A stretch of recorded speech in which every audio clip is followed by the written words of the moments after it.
The following is a presentation of the Belly Up Sports Media Network.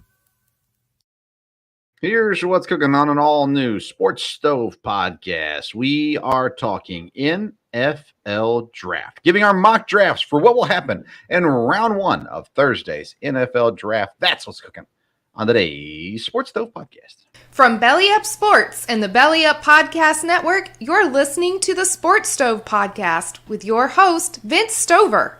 Hey, good looking, what you got cooking? How's about cooking something up with me?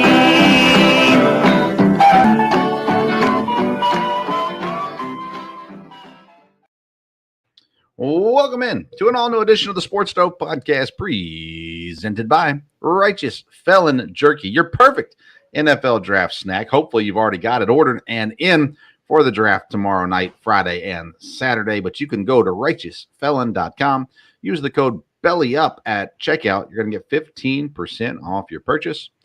I'm Vince Stover, your host, joined by my dad, Dale Stover. Dad, we've made it to the NFL draft. How you feeling about it? Oh, this is exciting. Like I said, we both love the draft, and this is going to be, I probably kept up with it a little more this year on the prospects, and I do think it's wide open. I think the first 2 days, actually, a lot of good players and a lot of movement, and I think it's really hard to predict. You know, I've been listening to media like you have, and everybody is totally different, you know, on different things. And, you know, this is exactly how it'll go, and this is what they're looking for, and nobody really knows. So this will be I think a real fun draft to watch, but I think it's a draft that will help a lot of teams because I think, again, the first 2 days you're going to be able to have players that definitely are going to make an impact potentially right away. Well, nobody knows but us. We're going to perfectly predict the first round between the two of us tonight. One of us will have the pick correct. And, you know, last year, 13 trades in round one of the NFL draft. You say over or under 13 trades in the round one of this year? I think under 13, but I think there'll be a lot. I think between 10 and 13 there. But again, I think there's a lot of talent there, so there may not be the need to move in the middle there. There'll be a little movement at the first, and there'll be some movement at the end, getting up as players are left in. So we'll see. Yeah, I agree. I think it's under 13. I think it could be under 10. I don't know if there's going to be as much movement. Last year was so much movement. I'm not sure this year will be. I mean, I think there will be several trades. And I think you're right. They could move up in the end of the first round. There's some guys we'll talk about after we're done going through the mock drafts. Some guys that were not included in that round one that could be, and you know, it's going to depend on what teams need and if they're going to jump up to get them and those kinds of things as well. I think there could be movement for tight ends. I think there could be movement for offensive linemen in the middle of the draft. Middle of the first round. I think both of those positions are positions people could move up from the 20s into the teens to go get somebody. And then I think at the end of the first round, you'd be looking at possibly coming up for a running back or possibly a quarterback, depending on who's still around at the end, although I'm not sure there's going to be a ton of movement for quarterback this year. But I think middle of the first round, guys that want an offensive lineman, because you really have 4 offensive tackles, and then after that it drops off, and so there could be movement for those. And like I said, tight ends, there's potential for tight ends to be the story here in the first round. There's also potential for only 1 or 2 to go in the first round. So there's a lot of flexibility, I think, in this draft, Dad. A lot of guys that have wide ranges. I think Anthony Richardson, I've seen anywhere from pick number 5 all the way down to pick number 26. I think Lucas Van Ness from Iowa, I've seen from pick 6 down to like pick 22. So there's some guys that have a broad range where if the one team that likes them early doesn't take them, they could fall a ways. I heard that about Will Levis today, actually, where they're saying if he doesn't go number 4 to Indianapolis, he could be in for a long night in round 1, although I've heard many people say they think 4 quarterbacks taken in the top 12. I do not think that's the case. But we will see. It could be the case. There's no doubt about that as well. Before we get into the draft talk, though, we got to talk about the big trade. It finally was completed. Aaron Rodgers to the Jets. I really felt like, Dad, both teams made out okay in this situation. I don't think I've heard the Packers fleeced them. I don't think they fleeced them, but I think they got a really good deal for a really good quarterback. And I think at the end of the day, the Jets got a really good quarterback, so it's hard to get fleeced, in my opinion, when you're getting an MVP, future Hall of Fame quarterback that still seems to have gas in the tank. How do you think the teams made out with that trade? I think they both came out pretty fair. I think the Packers definitely did all right, which was good. You heard different things, and I couldn't see us, you can't give away a future Hall of Fame quarterback. The Jets got who they wanted. So if this works out for them, then they got a great deal out of it. And I think the Packers did well with the draft picks for this year. That draft pick next year could very easily be a first round pick. So I think they did, and again, it's all going to have a lot to do with them, how well Jordan Love does. There, just like it's going to for the Jets, going to depend on how well it goes, with Aaron Rodgers. So I think both of them came out, like you said, fair. And I'm glad they got us settled when they did. I thought it'd be early in the week because it'd be hard to plan your draft if you didn't do that. And there was a lot of, from what I understand, logistics. The Packers need to get some things squared away with his contract. And I'm sure the Jets, same way, wanted to, get things going before the draft. So they both know a little more where they're at now. And so I think it turned out good for both. Yeah, I agree. So, and we'll see how it all shakes out. How the draft goes. The Packers move up to 13, Jets down to 15, and then the Jets give up a second rounder this year as well. Which I think, looking at Green Bay's draft, Dad, I think that second round is where you'll see them go tight end, and then depending on who's there, maybe receiver. Again, they like drafting receivers in the second round. So maybe there. And then what round do the Packers draft a quarterback this year? I think, they'll take one probably in the seventh, maybe in the fifth. If there's somebody they've got their eye on, they could take it as early as the fifth. Of course, their sixth round pick is a real late in the sixth round there. If they've got somebody developmentally that they've got an eye on, then, they could take them as early as 5. I wouldn't think it'd be earlier than that. And more than likely, probably somebody in the 7th. I saw a Packer mock draft today that had them taking a guy, I think, in the 7th. So we will see, and I'm sure they'll probably sign at least one undrafted free agent to come in and compete in camp also. That's a quarterback. So we'll see. Yeah, I mean, you think back to the day Matt Flynn, I think he was a 7th round pick, if I remember correctly. I think so. They'll draft somebody back there and try to develop as a backup quarterback. They're not looking for a starting quarterback in this draft. Although, they'll draft somebody and someone will write, "Oh, they don't trust Jordan Love." So, but smart people won't say that, so it'll be okay. All right, let's get into the mock draft this year. I want to start off talking about trades.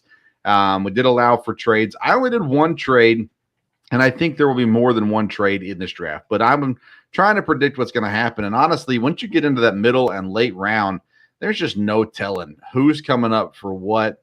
So what I ended up doing is I made one trade early in the draft for a quarterback, and then I let everything else play out. But again, I will admit wholeheartedly there will be more than one trade in the first round. I know you've got 2 in yours. I think you have one early and one late. Is that what you got?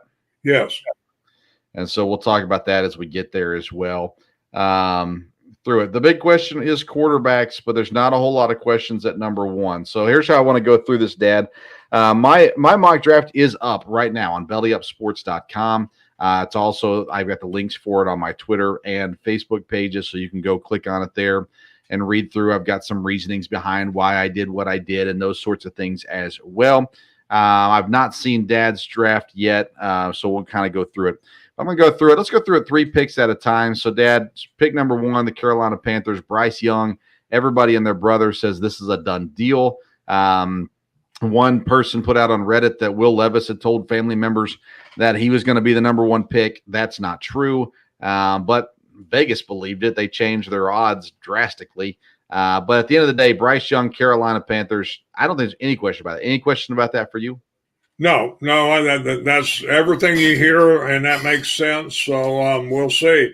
Again, everything be turned on its head right away if that's not the case. But I would think that one would stay. Yeah, you're not kidding. That'd be crazy if that wasn't the case. Houston and Arizona are 2 and 3. I went Will Anderson to Houston and Tyree Wilson to Arizona. There's a lot of speculation Tyree Wilson could be the pick in Houston. Arizona could go all kinds of different directions. They want to trade down. I don't think anybody wants to trade up personally. So I just think Will Anderson is the right pick at number 2. And I think with what the Texans are doing, I don't think they'll take a quarterback. I know they've said that. It could just be smoke, but I would be shocked if it's smoke. I just think this new staff, they've got a plan in place. And I think that the GM and ownership is allowing them to accomplish their plan. And that's, let's get a solid defense. Let's build that up. And then we can worry about offense after that. And they'll draft people. And they might even at 12 draft an offensive player. But I think Will Anderson's the right pick.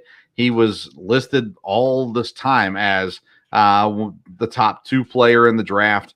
And so I think he goes 2. And then Tyree Wilson, who is this athletic specimen, goes to Arizona at 3, even though Arizona would love to trade out this year. I just don't think anybody wants to jump up to 3, and they're going to let it play out through number 4. So I've got Will Anderson 2 to the Texans, Tyree Wilson 3 to the Cardinals. How do you have picks 2 and 3 going? Well, I went ahead and stayed with C.J. Stroud with Houston. I think that's probably who they'll pick. If not, I think someone will come up to 2 and take C.J. Stroud. I think he'll be the second pick as far as quarterbacks. I don't think they'll slide down from there. So that's what I did. And then, of course, I had Anderson, the third pick to Arizona. See, here's the deal with Houston at 2. If they don't pick C.J. Stroud, nobody's going to know that they're not picking C.J. Stroud. They're going to have to call a team and say, do you want C.J. Stroud? We don't. Because if they don't want him, why would somebody draft up to 2 when they can just trade up to 3 instead and give up less probably to get to 3 possibly. So I don't know. I think Texans are staying at 2. They could take Stroud. It's a possibility for sure. I think they'd be smart to take Stroud. I think Stroud's a good quarterback. I just feel like the staff they brought in is a staff that's won games with Jimmy Garoppolo and Brock Purdy. So I don't think they see a need for a pick at quarterback at number 2. Now, granted, they're not the GM. So that's saying that the GM and the ownership at Houston is willing to listen and follow their wants, and I'm not sure that they are. So it's going to be an interesting pick at 2, no doubt. That brings up the Colts at number 4. Everything that I've heard says that Will Levis is the guy that they want. C.J. Stroud, again, to me, is the smart pick. Peyton Manning, though, came out last week and said, man, this guy is a quarterback. And it seems to me like the Colts sit there and Peyton Manning says this guy can do it. They're going to believe him. And they already know what he looks like in blue and white since he played at Kentucky. So I don't think it's the right pick. I don't think it's what they should do. But I think it's the guy that they want. And so I've got the Colts going Will Levis here at 4. What do you have going on at 4? I've got same way at quarterback, but I've got Richardson.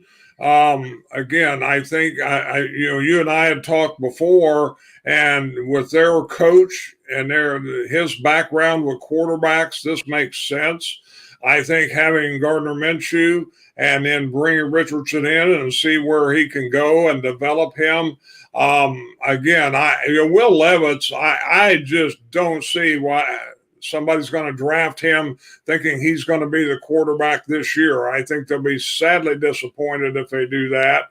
And again, the Colts. So I went ahead and went with Richardson because I think, of his potential, and I think that's what they'll see. So that's where I stayed there. So I wrote an article on that several weeks back where I think Richardson could be the move after they signed Gardner Minshew. Again, everything that I'm hearing is Richardson's he's gonna dive down a little bit this year, and so we'll see how it shakes out. See how it works. Let's see here. Tennessee is at Seattle's at number 5. This is where I had my trade with C.J. Stroud falling in my mock draft. I got the Titans moving up to number 5 with Seattle to draft C.J. Stroud, quarterback out of Ohio State. All this has been made about these test scores and things like that.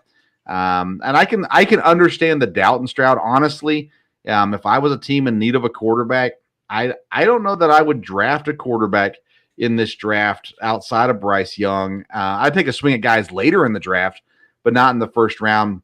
But the Titans clearly want to move on from Ryan Tannehill. They clearly don't believe in Malik Willis. And if C.J. Stroud makes it past Indianapolis, because I don't think Houston's going to trade with Tennessee because they're in the conference, the same reason why I don't think Houston would trade with Indianapolis. Somebody could move up to that 3 spot as well. But I've got the Titans moving up for a quarterback here, going C.J. Stroud at 5. What do you have going on at 5? I have Seattle staying there and taking Wilson, the edge rusher that you had going a little earlier. Tyree Wilson from Texas Tech. Yeah. I think that's solid. I think Seattle, that makes sense for them to take their, Tennessee may come up that far for a quarterback, but boy, we both think the Titans are kind of dysfunctional anyhow, but I think moving that way, taking someone again to be a starter, to know it's got to be a starter. I think Tennessee will take a quarterback, but I don't think they would come up this high. I don't think they would do it for anybody but C.J. Stroud. That would just be if Stroud falls. And the thing about the Titans is there's rumors that they've been talking about trading Derrick Henry.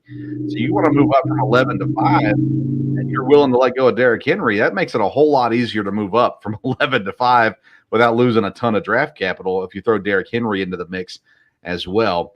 So I think it's a possibility there. The Raiders are another team that could move up. I've heard C.J. Stroud is a guy that they liked. I've also heard that it was only Bryce Young for them. So again, trying to sift through the smoke, it's really hard to do at this time of year.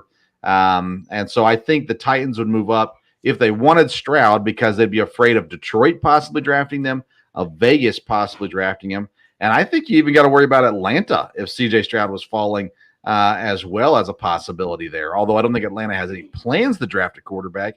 It might be something they would lick their chops at if he fell. Number 6 is the Detroit Lions. I have them taking Jalen Carter, the defensive lineman from Georgia. He's got some red flags for sure. I don't think the legal stuff really matters in this situation. I think it's the other things.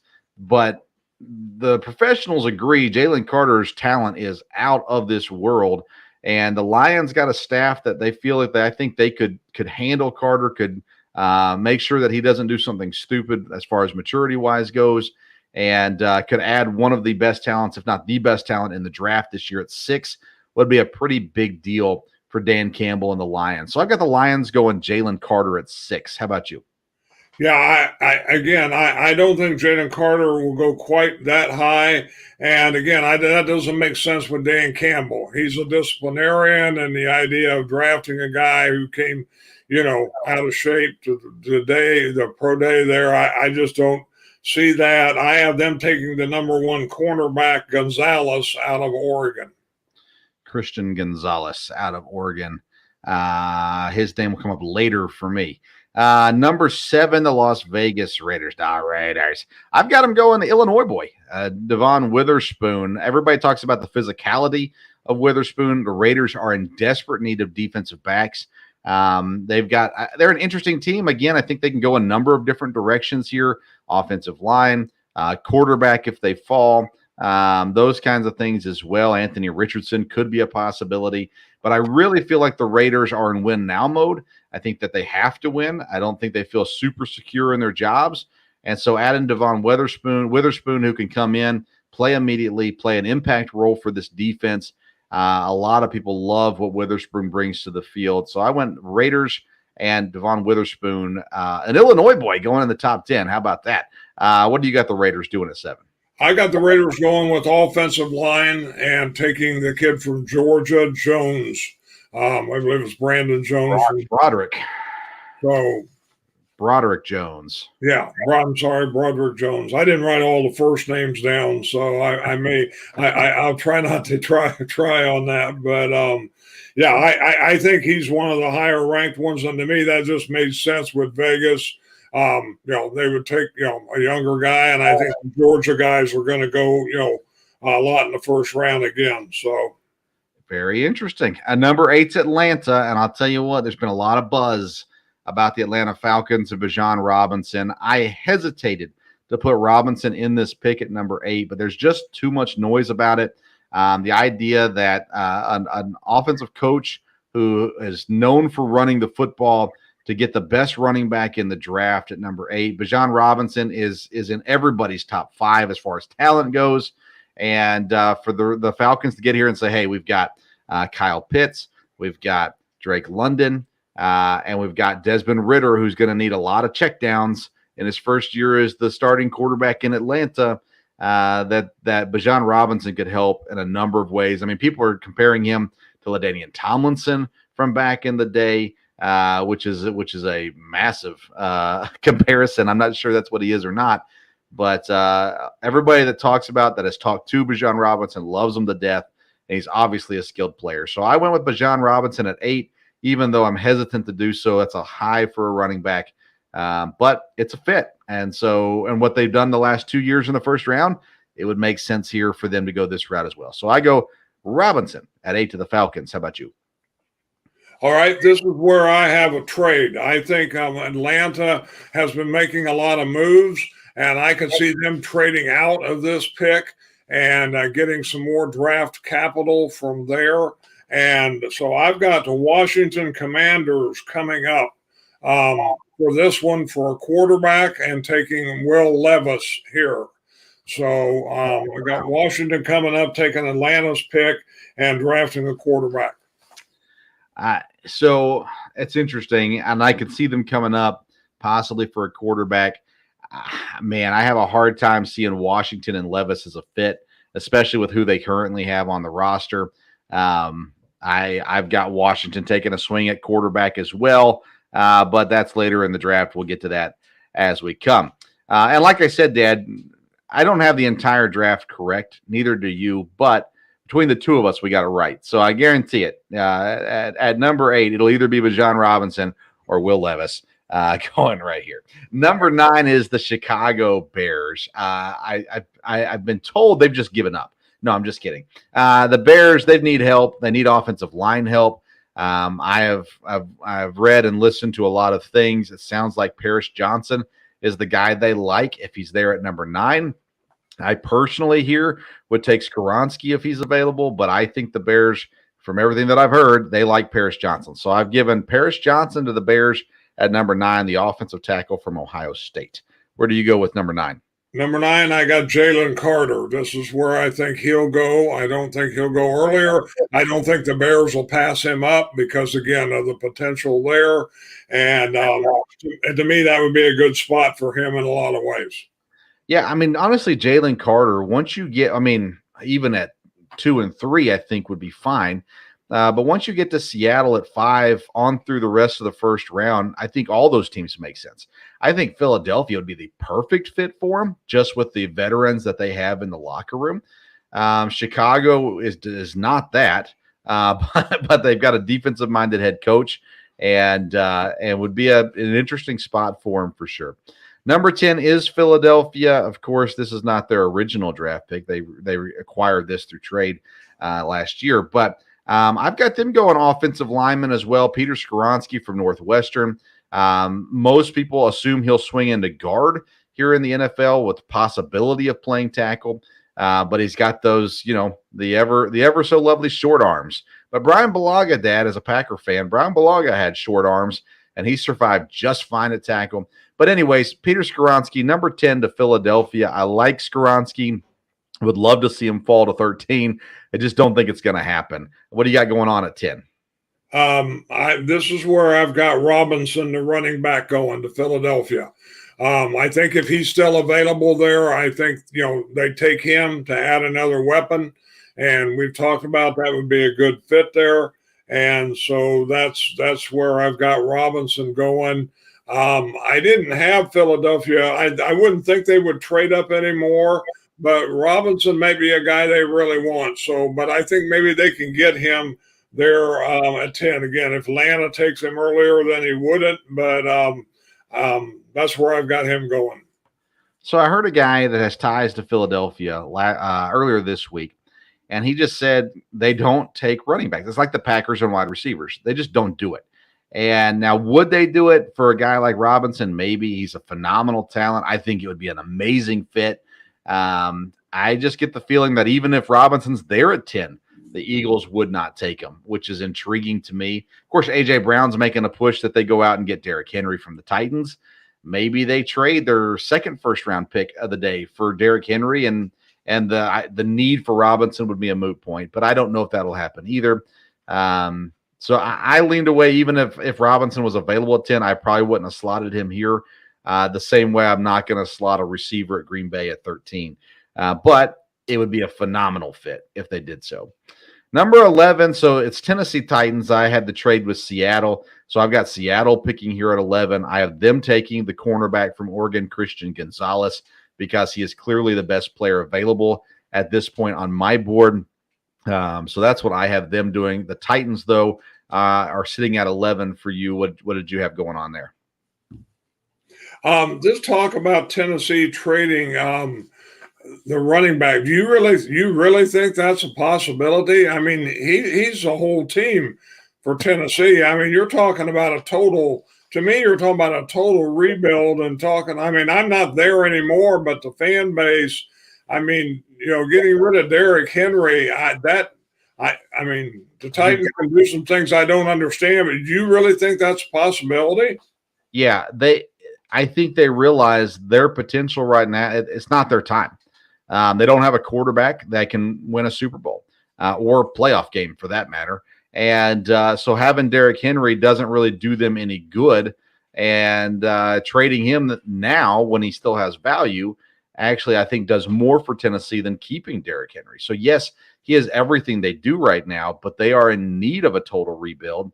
And trading Derrick Henry could allow them to speed up that process. I don't think they have to. They're not going to give him away.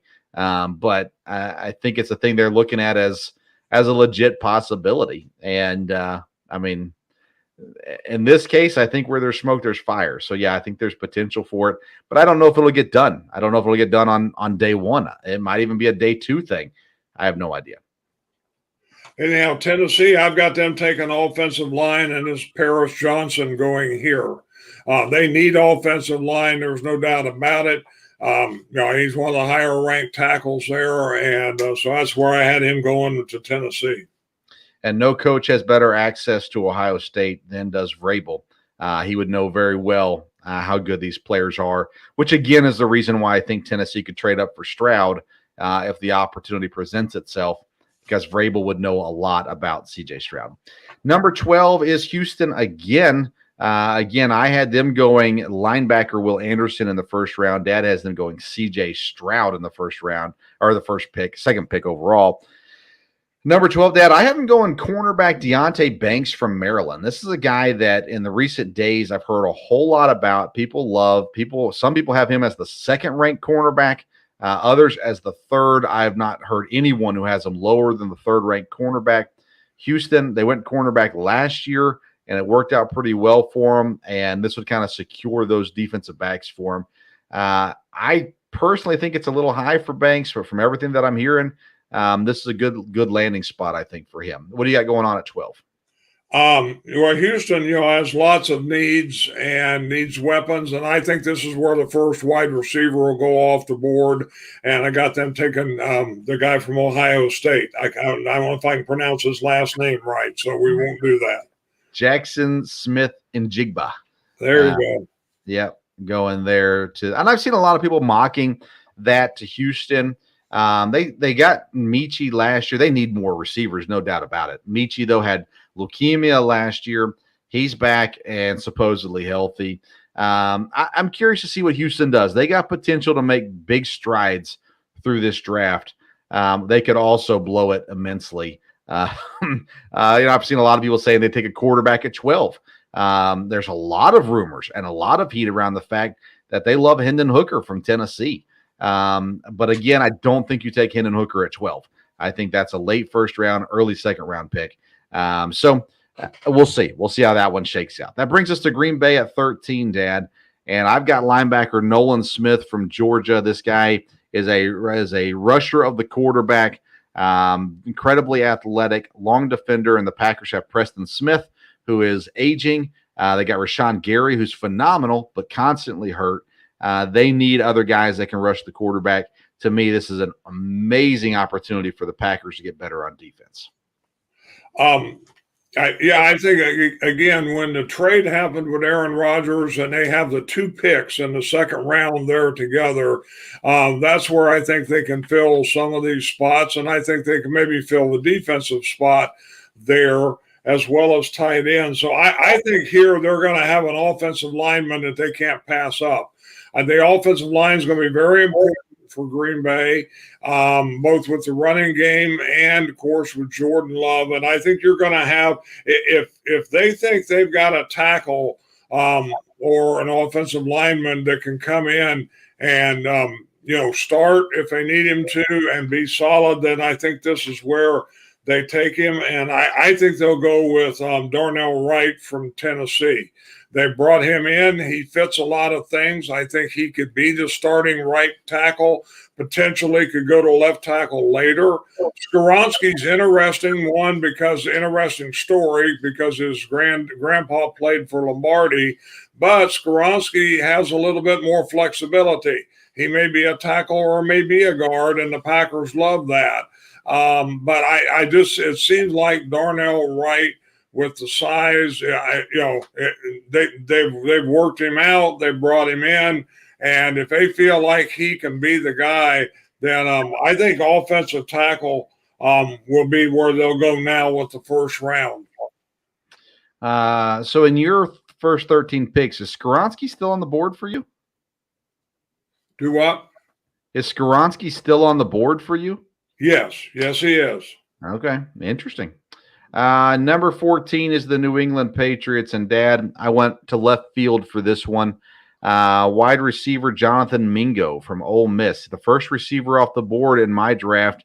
And I know there's a lot of speculation about why in the world would you do this, Vince? I think Mingo's a second-round pick. He's a bigger of the receivers, and the Patriots never do what we think. So I had to throw something at the wall here to see what stuck. I went with Jonathan Mingo. They need wide receiver help. There's no doubt about that. A lot of people have him going O-line, but I think that Mingo, I always say this, and I've admitted this from day one. I have no clue what the Patriots are going to do. So I went Jonathan Mingo, took a shot at it from Mississippi. What do you have New England doing? Yeah, well, like you said, you never know what he's going to do, but I think he'll go. I think there's going to be obvious people here, and this is where I have Skoronski going off the board. Packers take Wright, then I think, here's an offensive lineman, that they really can't mess with. And so that's where I have Skoronski going to New England. All right. Number 15 is the New York Jets, and I've got him going old tackle, Broderick Jones. You had Jones going much earlier in the draft. You had Jones as your first O-lineman off the board. I have him as my last tackle. No, third tackle off the board for me. The Jets, listen, I don't think they're going to take wide receiver because Rodgers doesn't like rookie wide receivers, and they've kind of got that situation set, I believe. But they got to protect Rodgers. He is getting older. He is injury prone to a degree, and they got to do everything to keep him upright. Broderick Jones is a massive dude, and so I've got him going 15 to the Jets. In your draft, Dad, I don't know who you have yet, but your tackles are off the board for you. There's no other first-round tackle that should go. So who do you have the Jets taking at 15? Yeah, I think the Jets wanted a tackle, but like you said, I think they'll be gone by now unless they move up to get one. So then I think they need to take, someone that can, to me, one of the best talent that fits there. This is where I have Luke Van Ness from Iowa going. I don't think they can mess with him. And again, you got a head coach as a defensive coach, and that's where I have Van Ness going. I love Lucas Van Ness. For the longest time, had him going to Detroit at the top of the round, because he seems like a Dan Campbell kind of guy. But a good pick, and they would be bolstering for sure their defense that's already pretty tough. 16 is the Washington Commanders. Now, Dad, you had a trade earlier. I've got the Commanders taking Anthony Richardson, quarterback from Florida, and here's why. They've got new owners, so they want to make a splash. And everyone compares Richardson to Cam Newton. Well, who had success with Cam Newton? None other than Ron Rivera, current head coach at the Washington Commanders. So this is one of those deals where if he falls through the draft, I could see the Commanders swiping him up at 16. I don't know that that's what they'll do, but I could see it happening. Of course, the news that came out today where they're not going to pick up the fifth-year option on Chase Young, they could go defensive line or edge rusher here as well, which would make a ton of sense. So, I don't know. I don't know where to put Anthony Richardson, so I put him at Washington at 16. You had the trade earlier. I think you have Atlanta down here at 16 now. Yes, I got Atlanta at 16, and I got him taking Nolan Smith. Again, I think that's an impact player for them. He's from Georgia. It makes some sense. And if he's there, I think that will go to Atlanta. I don't know that they would take him earlier with their early pick, but again, he's going to be an impact player, so he's going to be good. Yeah, and I've seen his name at number 8 as well as a possibility for Atlanta up at number 8. So could be a good pick for you, even if they don't trade down. Number 17 is the Pittsburgh Steelers, and I've got them going wide receiver Jordan Addison, the USC product, but he came from Pitt first, and he played with the current Pittsburgh quarterback. And so I said a reunion here. Addison, solid receiver, and Pittsburgh could do worse than Jordan Addison. Now, I did have a Steelers fan comment. He said, I know nothing about football because I put Jordan Addison here because, of course, they drafted a guy in the 4th round last year. Why would they take him here? Well, he's better than the kid from Memphis. And anyways, I go Jordan Addison, 17. How about you? Again, here, this guy may go earlier. You have him a lot earlier, but if he's available, I think Pittsburgh makes sense to take Witherspoon, the cornerback from Illinois. Again, they like defensive, players, and he's going to be a really good one. And he may go a lot earlier, but like I said, if all these players, we've got a lot of the same guys going early already, so somebody's got to drop down a little bit. And Witherspoon would be a great pick here at 17 for sure. I don't think the Packers let Witherspoon pass. Honestly, he could play. He'd be that Micah Hyde role to a degree. So, that'd be a good pick for sure. Detroit Lions at number 18. I've got them going wide receiver Jackson Smith and Jigba, 3rd receiver off the board for me. Most people have him going earlier. But the Lions need some wide receiver help still, especially with the suspension of their 1st-round pick last year for gambling on college football in the facility. Detroit's an interesting pick at 18. Which way do you have them going? Detroit, needs a tight end, and you're talking about wide receiver help, but I think this is where Kincaid goes, receiving tight end, and they need somebody to replace Hawkinson. And so I have a first tight end going here to Detroit. Yeah, Dalton Kincaid would be a good pick here for Detroit as well. I considered that. I considered Lucas Van Ness, who you brought up earlier, as well at this spot. This is the spot of the draft where who knows what's going to happen, except for us. Number 19, Tampa. I got them going Lucas Van Ness here. Best player available, I think, here for Tampa. They could go cornerback. They could go all kinds of different directions, but I've got him going Van Ness because I still have him on my board at 19, although I think he's better than the 19th pick. Who do you have the Bucks going with at 19? Yeah, I looked the same way, best player available, and I went defense, and the guy I have here is a nose tackle from Pittsburgh, Cansey. Okay, yeah, he did not make my 1st round this time around. I had him in my last mock draft, but not in this one. I think he'd be a great pick. I like him a lot. I feel like he's going to slide out of the first round from the things that I've been hearing. So I think he's going to be an impact player wherever he goes. Tampa would be a good fit there for sure. Seattle back on the clock at 20. Here I went defensive end Miles Murphy from Clemson. Again, a guy who at one time was considered a top 12 pick. He's been kind of moseying around the 20s here, and I think he'd be a great pickup for Seattle to again build that defense back up to where it used to be. Miles Murphy at 20. What do you got going on at 20? Seattle, again, I got defense, but Joey Porter, the cornerback from Penn State. Yeah, and I like Porter a lot. I actually have him going at 21 to the Chargers, the next pick. Again, he's got that pedigree, right? His dad played in the NFL. The Chargers can go all kinds of different places, but Joey Porter Jr. available at 21. They might go with a different defensive back, but I have him going Porter at 21 to the Chargers. Who do you have the Chargers going with at 21? Well, again, we just kind of flipped our picks here. I've got Murphy from Clemson going here. Again, we're needing defensive linemen and rushers, and so I've got Murphy going to the Chargers. 22 is Baltimore. Baltimore is such an interesting team this year with not knowing what's going to happen with Lamar Jackson. They go out and get OBJ. There's a lot of heat right now about them acquiring DeAndre Hopkins during the trade, during the draft as well, and having quite the offense there with those guys added to their already great tight ends and running backs. This is a name that I've heard a lot of discussion about. Emmanuel Forbes, cornerback out of Mississippi State. He's tall and skinny, and there's been concern about that. But the Ravens have had tall and skinny cornerbacks before, and it's worked out okay for them. People seem to think Forbes has this incredible talent, but they just have the concerns, kind of like Bryce Young, not to the same degree. But nonetheless, Emmanuel Forbes at 22 to Baltimore. Who do you have Baltimore taking at 22? I have him taking a guy that you had go a little earlier, and that's Banks, the cornerback from Maryland. Sure. I've got him still available here, and I've got them taking him.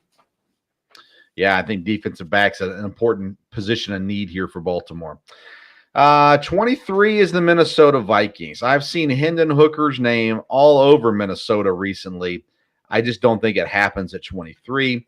And I've got a little tip, Dad, that BJ Ojulari is going to go in the first round. And I thought, why not Minnesota? So BJ Ojulari, the outside linebacker from LSU, I've got him going 23 to the Vikings. What do you got going on in Minnesota? Again, they need wide receiver help, and this is where I have Addison from USC going. To me, he would fit there in that situation, and so that's where I have Addison from USC. If they take wide receiver, Dad, and if he's available, I think Zay Flowers is the guy at Minnesota. Zay Flowers is maybe the best wide receiver in this draft. He's not very big. I don't know. I'm not a huge Addison guy, although I think he's very good. I'm not a huge anybody guy on these wide receivers until you get to Jalen Hyatt, and I don't think that he's necessarily a first-round guy. So I think Zay Flowers is the guy in Minnesota if they go wide receiver. But they definitely need wide receivers, and if they can get one here, it'll definitely help them out. Jacksonville Jaguars, I go safety Brian Branch, me and half the universe. Goes safety Brian Branch from Alabama. Just one of those fits, everybody just looks at it and goes, yep, that makes sense. Who do you have going to Jacksonville at 24? This is where I have Forbes from Mississippi State going here, still available, and Jacksonville taking a cornerback. And again, I think he's going to be a good one. And so that's Forbes from Mississippi State. All right, 25 is the New York Football Giants. They need plenty of things as well. There's not great offensive linemen on the board right now. Don't love what there is with the pass rushers at the moment either. So I'm going to go wide receiver. I just mentioned him with Minnesota. Zay Flowers from Boston College. He's my second-ranked wide receiver on my big board, and I think the Giants get a heck of a player here at 25. Zay Flowers. I think this is also a potential trade back situation for New York. But Zay Flowers would be a great pickup for him. Who do you have at 25? I go also with wide receiver, but I go with Quinn Johnson from TCU. Okay. Quentin Johnson, I do not have in my first round. For a while there, he was the guy. Everybody was talking about him.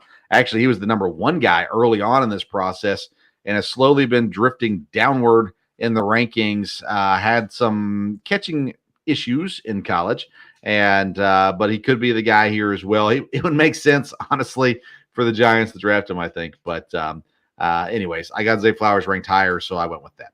26 is the Dallas Cowboys. To me, their biggest glaring need is tight end. I've heard running back here. I've heard other things as well, but I still have Dalton Kincaid on my board. So I've got the Cowboys going Dalton Kincaid. In my last mock draft, I had him going Michael Mayer here from Notre Dame. I just think tight end makes sense if one of the top two guys is there. Who do you have Dallas going with? I've got them going with the safety Branch from Alabama. Think they can use help there, and I've still got him on the board. So I've got Branch from Alabama. 27 is the Buffalo Bills. They had a big loss this year in free agency at inside linebacker. So I have them filling that gap with Iowa's Jack Campbell, the top inside linebacker on the board, and the first to go in this draft as well. So I got Buffalo Bills, Jack Campbell, Iowa. How about you? I think they need interior line, and I think this Osiris Torrance from Florida would be a good fit here. So I've got him going to Buffalo. Would be a good pick for sure. 28's the Cincinnati Bengals. I got them going tight end as they need a tight end. Honestly, Dan, I got this inkling that it's Luke Musgrave from Oregon State, but I just couldn't put him over Michael Mayer. So I went Cincinnati Bengals, Michael Mayer from Notre Dame. And I'm telling you, this guy, he's not flashy, but he seems to have all the tools and could be an awesome fit in Cincinnati to add to that already dynamic offense. They need O-line. I still have Darnell Wright available, considered him, considered Osiris Torrance as well. But Michael Mayer, who at one time was the number one ranked tight end by most people, falls to him at 28. I felt like it was too good to pass up. So who do you have the Bengals doing at 28? Yes, you got this one right. I agree with Mayer from Notre Dame. I think he's the guy. I think they definitely would want to take a tight end, and I think he fits. Like you said, he's kind of a complete tight end. And again, I think a Notre Dame guy I think makes a lot of sense. And so that's where I have him going to Cincinnati. All right, New Orleans Saints are up next. New quarterback in Derek Carr. They got to protect him. So this is where I put the offensive guard from Florida, Osiris Torrance. Again, my contacts say he is guaranteed to go in the first round. I was running out of places to put him, so I put him in New Orleans here. What do you have going on at 29? I got a guy you don't have in the first round, but I have Breeze from Clemson. Yeah. And defensive end, I think he can help there. So Breeze from Clemson. Yeah, I think he's listed as a defensive tackle, but he can play in a couple different spots, and he's a really good player and would be an interesting fit. I think he very well could go in the first round. You're right. Spoiler alert, I do not have him in the first round, but a guy that I considered around this spot as well. Number 30 is the Philadelphia Eagles. I had them going Darnell Wright, Tennessee. I had them giving Skoransky in the earlier part of the draft. Darnell Wright in this part of the draft. They're aging on the offensive line.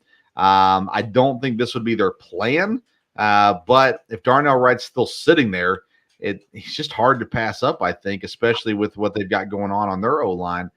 And so this is not one that I love, but Darnell Wright is the best available player on my board at this point at pick 30. So that's where I went with him. I think Philadelphia is the ideal team for somebody to trade up that still wants to get in the first round. So I think the Titans will come up here and they'll take Hooker from Tennessee.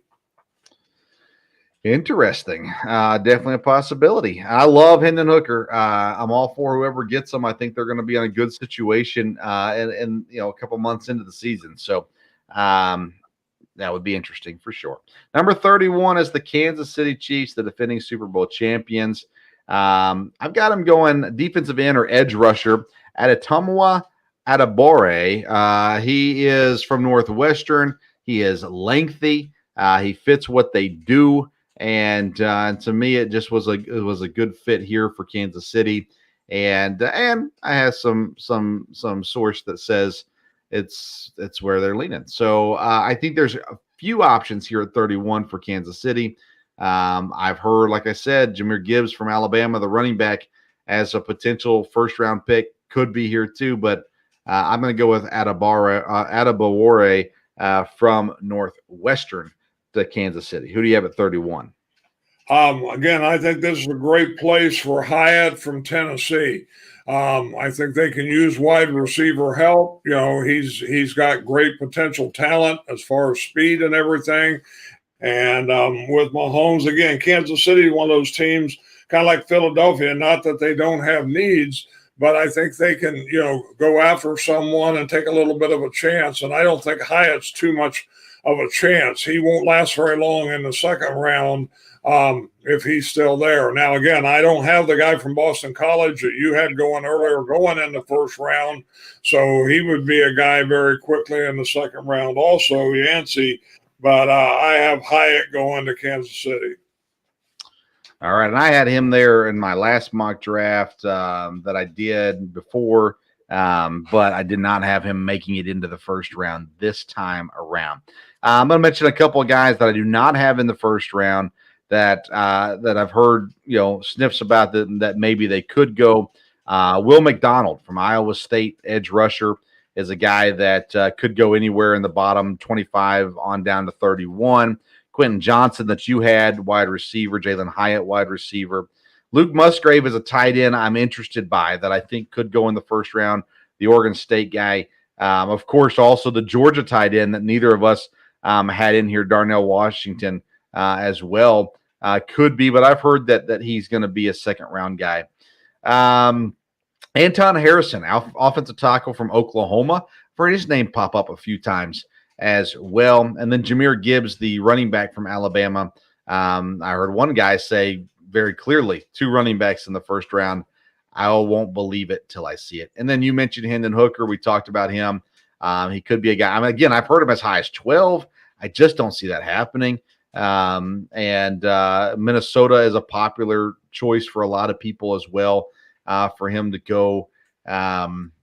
You know, I don't see that happening either. I think New Orleans makes sense for Hendon Hooker. Having Derek Carr, that gives him a little bit of time. But you know, it is what it is. We'll see how it goes there. Anybody that you had that you wanted to put in the first round that you didn't put in the first round? Well, again, I think Washington, the tight end from Georgia, there just wasn't a spot. I had him, but then when the Packer thing changed, I had to move something around. I saw a mock draft in the last day or so that had the Packers trading up to get a second first-round pick later in the round and taking him. But again, I think that, you know, they'll get a good tight end. I think they'll get a tight end when it comes to their pick in the second round. But I think Washington is definitely a talent that could be in the first round. No doubt about it there. You mentioned Harrison from OU. You've got the other big tackle from Ohio State. I've seen him in different places with Jones. He may have plus. If not, these are going to be guys that should go in the first 10 picks of the next round.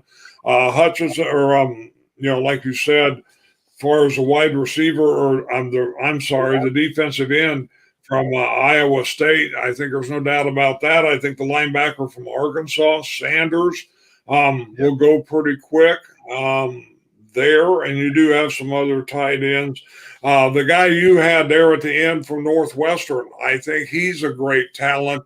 I think he'd be a great guy for the Packers to get in one of their second-round picks if he was just there. And he's a guy they brought in to interview, I know also. Yeah, I agree. I agree with that. I have Drew Sanders, by the way, as a possibility for Dallas at 26. anytime you got a good Arkansas player, you can't count him out of Dallas with Jerry Jones. So I've got his name next to Dallas as a potential pick there as well. It's going to be fun. I can't wait. I'll actually be live during the Packers pick on Belly Up Sports YouTube channel. They do a massive NFL draft special every year. It's a really great, everybody's trying to find what they're going to watch for the draft. That Belly Up show is really good. They got a lot of different people that come on and talk through. Me and our good friend Ryan McCarthy will be on talking picks 11 through 15. And I'm sure we'll have some Packers and Jets back and forth between me and Ryan, as he is a Jets fan. He finally removed the paper bag, so we'll see how that goes. But, always a good time with Ryan. Looking forward to that, along with Dan Mater, who hosts the show, does a great job with that as well. So I'll be live on there. By the way, Dad, EKU in the latest CBS mock draft has a guy being drafted in the 6th round by the New England Patriots, TK McClendon, defensive lineman. I think McClendon has a very good chance of being drafted. I also think that their tight end has a great chance of being drafted as well, Dak Allen. And he got hurt this year earlier in the season. Otherwise, I think he'd probably be a 5th or 6th round pick. And I'm not sure how much the injury is going to affect him. At the pro day, they had him long snap as well. They had him long snap throughout the season to try to get some more attention to him too. So we'll see if that gets drafted. I think there's a couple other guys, if they don't get drafted, they have an opportunity to at least get an opportunity after the draft. Ryan McCarthy, there he is right there. Some say I should keep the paper bag on. No, I don't think so, Ryan. I think it's safe to take the paper bag off. Enjoy Aaron Rodgers for the next year or possibly 2. And just make sure you take the drama with you. But I think the Jets are in good hands. And so I'm looking forward to that draft special. Again, me and Ryan will be on live during the Packers and Jets draft picks on the Belly Up NFL draft special. I should have a new episode coming out Friday morning. EKU, the Sports Stove Local Hour covering EKU, got some baseball players hopefully scheduled to be on. And then Sunday be live again for the fantasy baseball show as well, right here on the Sports Stove YouTube or the Sports Stove podcast as well. Continue to bring you the best fantasy baseball advice. All right, Dad, closing thoughts as we get ready for the NFL draft. Like I said, I think it'll be a lot of fun and be exciting to watch. I've got my official draft hat here, so I'm all ready for that. I'm a little bit disappointed I didn't have more information. Being an owner, I emailed the Packers to get a picture of their draft board because that way I could keep up with what's going on, but they haven't responded to that yet. Unbelievable. I can't believe they would do that to you. It's going to be fun. I always love the draft. It's going to be a blast watching. And we'll have comments on it next Wednesday on this program as well. We'll break down some of the things that happen and looking forward to everything that is there as well. All right. Follow us on social media at Sports Stove on Twitter and Instagram. Make sure you visit righteousfelon.com to get yourself some of the great jerky. Use promo code BELLYUP to get 15% off your purchase. Check out my mock draft article on bellyupsports.com, as well as other articles I've written recently also. Thank you for tuning in to today's edition of the Sports Stove Podcast. Until next time, we'll see you around the Sports Stove.